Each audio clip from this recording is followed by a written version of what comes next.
Chapter 41. An Idyl in South India. You are the first Westerner, Dick, ever to enter that shrine. Many others have tried in vain. At my words Mr. Wright looked startled, then pleased. We had just left the beautiful Chamundi temple in the hills overlooking Mysore in southern India. There we had bowed before the gold and silver altars of the goddess Chamundi, patron deity of the family of the reigning Maharaja. As a souvenir of the unique honor, Mr. Wright said, carefully stowing away a few blessed rose petals, I will always preserve this flower, sprinkled by the priest with rose water. My companion and I were spending the month of November, 1935, as guests of the state of Mysore. The Maharaja, Sri Krishnaraja Wadayar IV, is a model prince with intelligent devotion to his people. A pious Hindu, the Maharaja has empowered a Mohammedan, the able Mirza Ismail, as his Diwan or premier. Popular representation is given to the 7 million inhabitants of Mysore in both an assembly and a legislative council. The heir to the Maharaja, the Yuvaraja, Sir Shri Krishna Narasingaraj Wadayar, had invited my secretary and me to visit his enlightened and progressive realm. During the past fortnight I had addressed thousands of Mysore citizens and students, at the town hall, the Maharaja's college, the University Medical School, and 3 mass meetings in Bangalore, at the National High School, the Intermediate College, and the Chetty Town Hall where over 3,000 persons had assembled. Whether the eager listeners had been able to credit the glowing picture I drew of America, I know not, but the applause had always been loudest when I spoke of the mutual benefits that could flow from exchange of the best features in East and West. Mr. Wright and I were now relaxing in the tropical peace. His travel diary gives the following account of his impressions of Mysore. Brilliantly green rice fields, varied by tasseled sugar cane patches, nestle at the protective foot of rocky hills dotting the emerald panorama like excrescences of black stone, and the play of colors is enhanced by the sudden and dramatic disappearance of the sun as it seeks rest behind the solemn hills. Many rapturous moments have been spent in gazing, almost absent-mindedly, at the ever-changing canvas of God stretched across the firmament, for his touch alone is able to produce colors that vibrate with the freshness of life.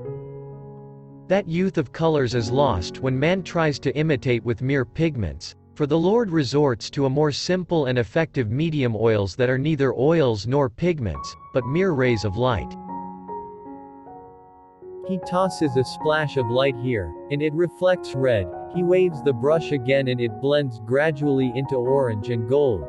Then with a piercing thrust he stabs the clouds with a streak of purple that leaves a ringlet or fringe of red oozing out of the wound in the clouds. And so, on and on, he plays, night and morning alike, ever changing, ever new, ever fresh, no patterns, no duplicates, no colors, just the same. The beauty of the Indian change in day to night is beyond compare elsewhere. Often the sky looks as if God had taken all the colors in his kit and given them one mighty kaleidoscopic toss into the heavens. I must relate the splendor of a twilight visit to the huge Krishnaraja Sagar Dam, constructed 12 miles outside of Mysore. Yoganandaji and I boarded a small bus and, with a small boy as official cranker or battery substitute, started off over a smooth dirt road, just as the sun was setting on the horizon and squashing like an overripe tomato. Our journey led past the omnipresent square rice fields, through a line of comforting banyan trees, in between a grove of towering coconut palms, with vegetation nearly as thick as in a jungle, and finally, approaching the crest of a hill, we came face to face with an immense artificial lake, reflecting the stars and fringe of palms and other trees, surrounded by lovely terraced gardens and a row of electric lights on the brink of the dam, and below it our eyes met a dazzling spectacle of colored beams playing on geyser-like fountains. Like so many streams of brilliant ink pouring forth gorgeously blue waterfalls, arresting red cataracts, green and yellow sprays, elephants spouting water, a miniature of the Chicago World's Fair, and yet modernly outstanding in this ancient land of paddy fields and simple people, who have given us such a loving welcome that I fear it will take more than my strength to bring Yogananda Ji back to America. Another rare privilege, my first elephant ride. Yesterday the Yuvaraja invited us to his summer palace to enjoy a ride on one of his elephants, an enormous beast. I mounted a ladder provided to climb aloft to the howdah or saddle, which is silk-cushioned and box-like, and then for a rolling, tossing, swaying, and heaving down into a gully, too much thrilled to worry or exclaim, but hanging on for dear life. Southern India, rich with historical and archaeological remains, is a land of definite and yet indefinable charm. To the north of Mysore is the largest native state in India, Hyderabad, a picturesque plateau cut by the mighty Godavari River. Broad fertile plains, the lovely Nilgiris or Blue Mountains, other regions with barren hills of limestone or granite. Hyderabad history is a long, colorful story, starting 3,000 years ago under the Andhra kings, and continuing under Hindu dynasties until AD 1294, when it passed to a line of Muslim rulers who reign to this day. The most breathtaking display of architecture, sculpture, and painting in all India is found at Hyderabad in the ancient rock-sculptured caves of Ellora and Ajanta. The Kailasa at Ellora, a huge monolithic temple, possesses carved figures of gods, men, and beasts in the stupendous proportions of a Michelangelo. Ajanta is the site of 5 cathedrals and 25 monasteries, all rock excavations maintained by tremendous frescoed pillars on which artists and sculptors have immortalized their genius. Hyderabad city is graced by the Usmania University and by the imposing Mecca Masjid Mosque, where 10,000 Mohammedans may assemble for prayer. Mysore State too is a scenic wonderland, 3,000 feet above sea level, abounding in dense tropical forests, the home of wild elephants, bison, bears, panthers, and tigers. Its 2 chief cities, Bangalore and Mysore, are clean, attractive, with many parks and public gardens. Hindu architecture and sculpture achieved their highest perfection in Mysore under the patronage of Hindu kings from the 11th to the 15th centuries. The temple at Belur, an 11th century masterpiece completed during the reign of King Vishnuvardhana, is unsurpassed in the world for its delicacy of detail and exuberant imagery. The rock pillars found in northern Mysore date from the 3rd century BC, illuminating the memory of King Ashoka. He succeeded to the throne of the Maurya dynasty then prevailing. His empire included nearly all of modern India, Afghanistan, and Baluchistan. This illustrious emperor, considered even by Western historians to have been an incomparable ruler, has left the following wisdom on a rock memorial. This religious inscription has been engraved in order that our sons and grandsons may not think a new conquest is necessary, that they may not think conquest by the sword deserves the name of conquest, that they may see in it nothing but destruction and violence, that they may consider nothing as true conquest save the conquest of religion. Such conquests have value in this world and in the next. Ashoka was a grandson of the formidable Chandragupta Maurya, known to the Greeks as Sandrocatus, who in his youth had met Alexander the Great. Later Chandragupta destroyed the Macedonian garrisons left in India, defeated the invading Greek army of Seleucus in the Punjab, and then received at his Patna court the Hellenic ambassador Megasthenes. Intensely interesting stories have been minutely recorded by Greek historians and others who accompanied or followed after Alexander in his expedition to India. The narratives of Arrian, Diodorus, Plutarch, and Strabo the geographer have been translated by Dr. J. W. McCrindle to throw a shaft of light on ancient India. The most admirable feature of Alexander's unsuccessful invasion was the deep interest he displayed in Hindu philosophy and in the yogis and holy men whom he encountered from time to time and whose society he eagerly sought. Shortly after the Greek warrior had arrived in Taxila in northern India, he sent a messenger, one Sikritos, a disciple of the Hellenic school of Diogenes, to fetch an Indian teacher, Dandamas, a great sannyasi of Taxila. "Hail to thee, O teacher of Brahmins," one Sikritos said after seeking out Dandamas in his forest retreat. "The son of the mighty god Zeus, being Alexander who is the sovereign lord of all men, asks you to go to him, and if you comply, he will reward you with great gifts, but if you refuse, he will cut off your head." The yogi received this fairly compulsive invitation calmly, and did not so much as lift up his head from his couch of leaves. "I also am a son of Zeus, if Alexander be such," he commented. "I want nothing that is Alexander's, for I am content with what I have, while I see that he wanders with his men over sea and land for no advantage, and is never coming to an end of his wanderings. Go and tell Alexander that God the Supreme King is never the author of insolent wrong, but is the creator of light, of peace, of life, of water, of the body of man and of souls.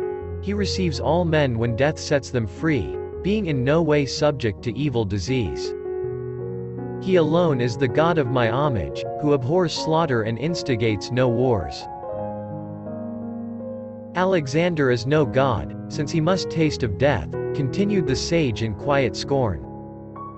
"How can such as he be the world's master, when he has not yet seated himself on a throne of inner universal dominion? Neither as yet has he entered living into Hades, nor does he know the course of the sun through the central regions of the earth, while the nations on its boundaries have not so much as heard his name."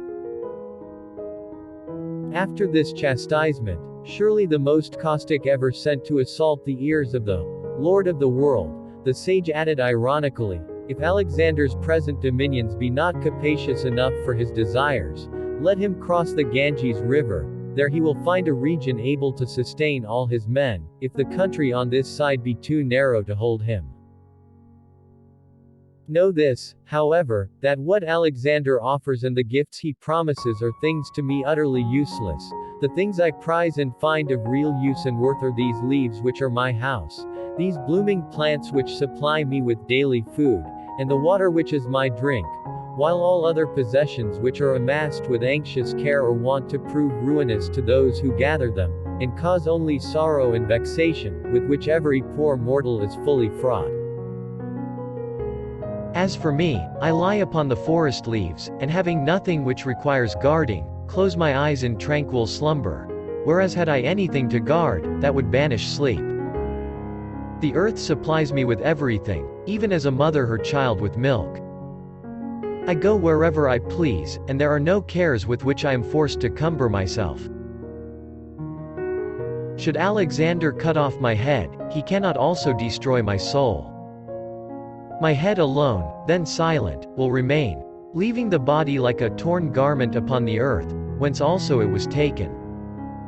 I then, becoming spirit, shall ascend to my God, who enclosed us all in flesh and left us upon earth to prove whether, when here below, we shall live obedient to his ordinances, and who also will require of us all, when we depart hence to his presence, an account of our life, since he is judge of all proud wrongdoing, for the groans of the oppressed become the punishment of the oppressor. Let Alexander then terrify with these threats those who wish for wealth and who dread death, for against us these weapons are both alike powerless. The Brahmins neither love gold nor fear death. Go then and tell Alexander this. Dandamas has no need of aught that is yours, and therefore will not go to you, and if you want anything from Dandamas, come you to him." With close attention Alexander received through one Sikritos the message from the yogi, and felt a stronger desire than ever to see Dandamas who, though old and naked, was the only antagonist in whom he, the conqueror of many nations, had met more than his match. Alexander invited to Taxila a number of Brahmin ascetics noted for their skill in answering philosophical questions with pithy wisdom. An account of the verbal skirmish is given by Plutarch. Alexander himself framed all the questions. Which be the more numerous, the living or the dead? The living, for the dead are not. Which breeds the larger animals, the sea or the land? The land, for the sea is only a part of land. Which is the cleverest of beasts? That one with which man is not yet acquainted. Man fears the unknown.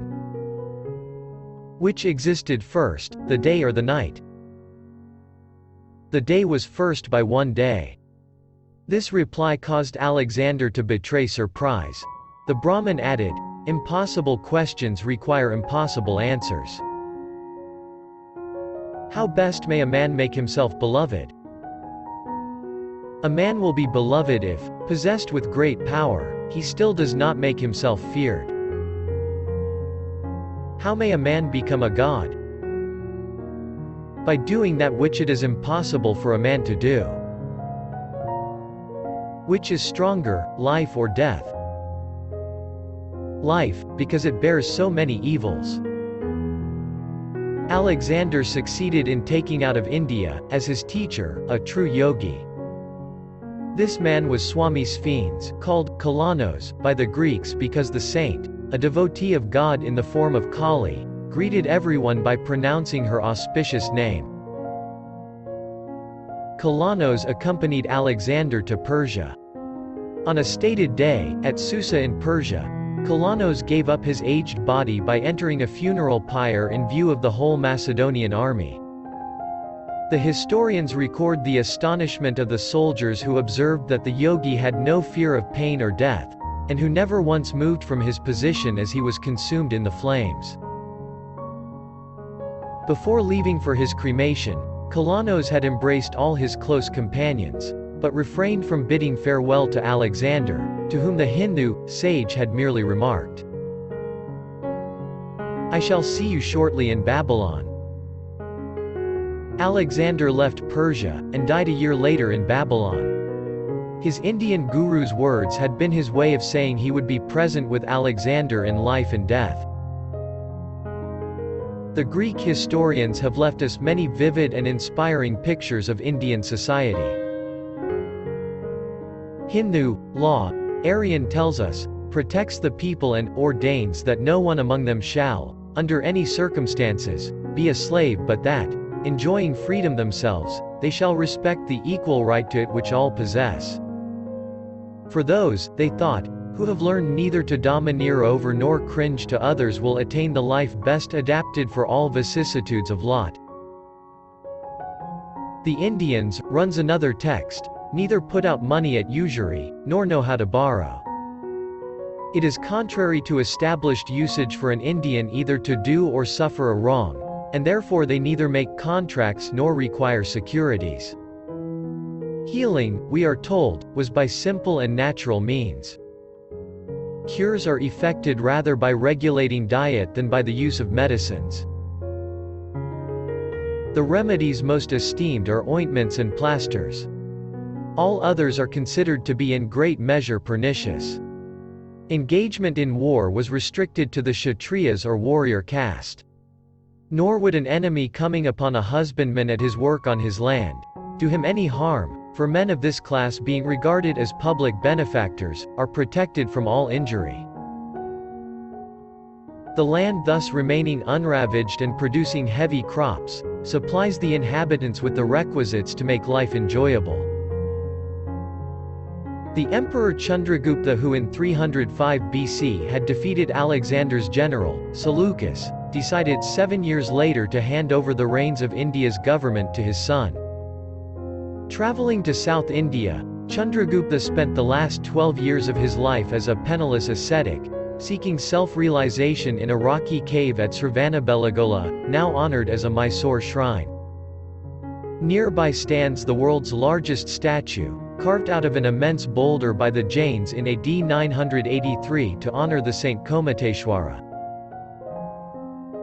The ubiquitous religious shrines of Mysore are a constant reminder of the many great saints of South India. One of these masters, Thayumanavar, has left us the following challenging poem. You can control a mad elephant. You can shut the mouth of the bear and the tiger. You can ride a lion. You can play with the cobra. By alchemy you can eke out your livelihood. You can wander through the universe incognito. You can make vassals of the gods. You can be ever youthful. You can walk on water and live in fire. But control of the mind is better and more difficult.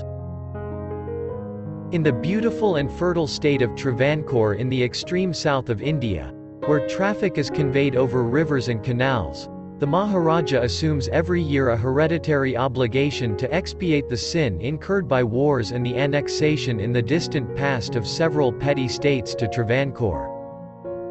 For 56 days annually the Maharaja visits the temple thrice daily to hear Vedic hymns and recitations. The expiation ceremony ends with the Lakshadipam or illumination of the temple by 100,000 lights. The great Hindu lawgiver Manu has outlined the duties of a king.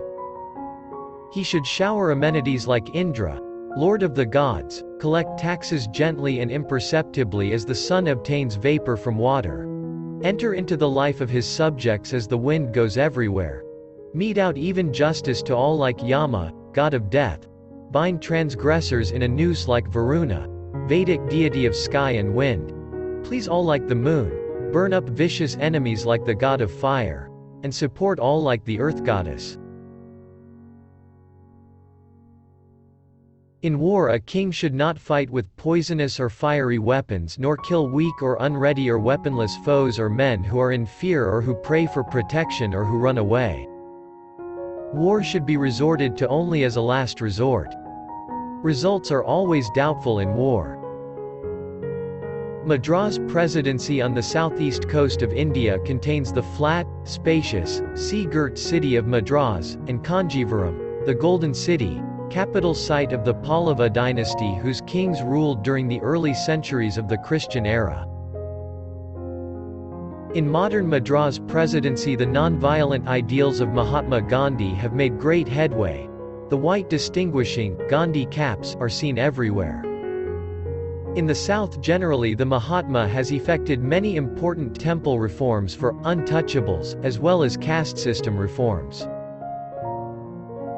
The origin of the caste system, formulated by the great legislator Manu, was admirable. The origin of the caste system, formulated by the great legislator Manu, was admirable.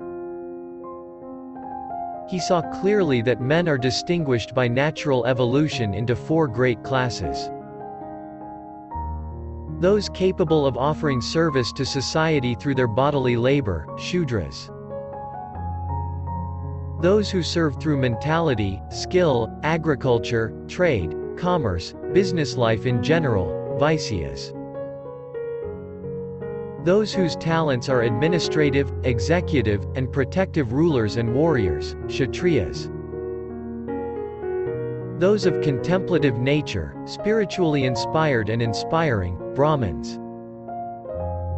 Neither birth nor sacraments nor study nor ancestry can decide whether a person is twice born, i.e., a Brahmin.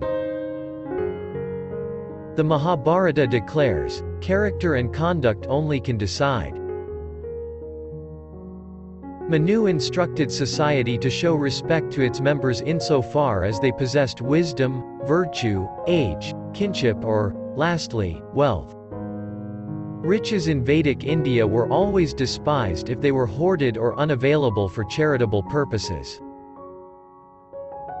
Ungenerous men of great wealth were assigned a low rank in society. Serious evils arose when the caste system became hardened through the centuries into a hereditary halter. Social reformers like Gandhi and the members of very numerous societies in India today are making slow but sure progress in restoring the ancient values of caste, based solely on natural qualification and not on birth. Every nation on earth has its own distinctive misery-producing karma to deal with and remove. India, too, with her versatile and invulnerable spirit, shall prove herself equal to the task of caste reformation. So entrancing is southern India that Mr. Right and I yearned to prolong our idyll. But time, in its immemorial rudeness, dealt us no courteous extensions. I was scheduled soon to address the concluding session of the Indian Philosophical Congress at Calcutta University. At the end of the visit to Mysore, I enjoyed a talk with Sir C.V. Raman, President of the Indian Academy of Sciences. This brilliant Hindu physicist was awarded the Nobel Prize in 1930 for his important discovery in the diffusion of light, the Raman effect, now known to every schoolboy. Waving a reluctant farewell to a crowd of Madras students and friends, Mr. Right and I set out for the north. On the way we stopped before a little shrine sacred to the memory of Sadashiva Brahman, in whose 18th-century life story miracles cluster thickly. A larger Sadashiva shrine at Nurur, erected by the Raja of Pudukkottai, is a pilgrimage spot which has witnessed numerous divine healings. Many quaint stories of Sadashiva, a lovable and fully illumined master, are still current among the South Indian villagers. Immersed one day in samadhi on the bank of the Kaveri river, Sadashiva was seen to be carried away by a sudden flood. Weeks later he was found buried deep beneath a mound of earth. As the villagers' shovels struck his body, the saint rose and walked briskly away. Sadashiva never spoke a word or wore a cloth. One morning the nude yogi unceremoniously entered the tent of a Mohammedan chieftain. His ladies screamed in alarm. The warrior dealt a savage sword thrust at Sadashiva, whose arm was severed. The master departed unconcernedly. Overcome by remorse, the Mohammedan picked up the arm from the floor and followed Sadashiva. The yogi quietly inserted his arm into the bleeding stump.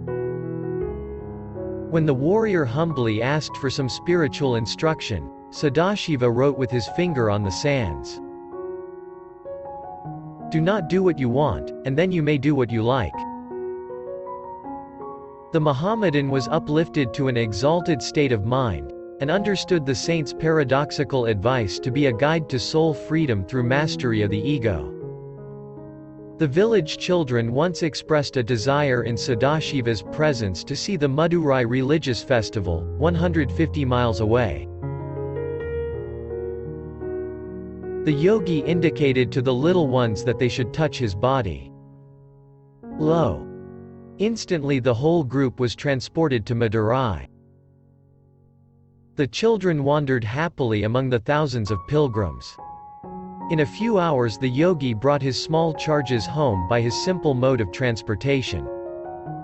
The astonished parents heard the vivid tales of the procession of images, and noted that several children were carrying bags of Madurai sweets. An incredulous youth derided the saint and the story. The following morning he approached Sadashiva. "Master," he said scornfully, "why don't you take me to the festival, even as you did yesterday for the other children?" Sadashiva complied. The boy immediately found himself among the distant city throng. But alas! Where was the saint when the youth wanted to leave? The weary boy reached his home by the ancient and prosaic method of foot locomotion.